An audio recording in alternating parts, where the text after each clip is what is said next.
Well, if you need any convincing of how badly the PM stuffed up the voice referendum, listen up. Treaty processes with Indigenous Australians are now being dumped or shelved because of the no vote. The states are now so terrified by the public reaction, they're running away from plans that were already underway. This is all because of Anthony Albanese's appalling handling of the voice vote.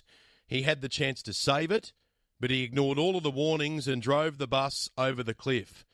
And do you remember when he was here in July? I asked him about his commitment to the three elements of the Uluru Statement from the Heart: voice, truth and treaty.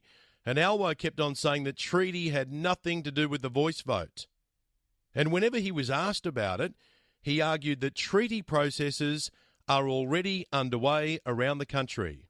Treaty is currently being negotiated in Victoria and in the Northern Territory.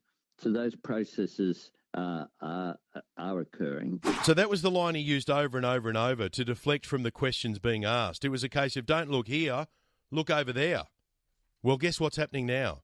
States are walking away from treaties because they've been sent a message from voters through the failed referendum. A referendum that could have been saved if only the PM had listened. Your mildly popular voice is going to bring down the overwhelmingly popular and long overdue recognition for Indigenous Australians in the Constitution. Don't risk it, PM. Ben, Don't risk it. Ben, I'm not risking it.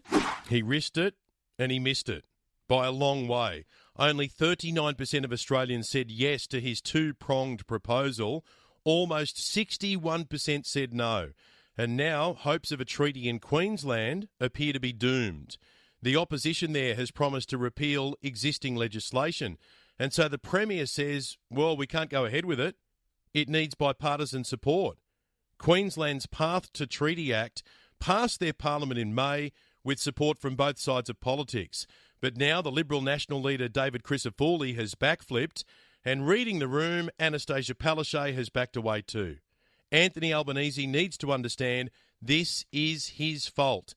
He made it happen. He refused to move, and he caused it to fail.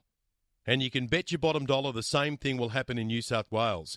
New South Wales is backing away too, because before the last election, Chris Minns was supporting the idea of a state-based voice. He was smart enough to put it on the back burner and not make any big moves in his first term.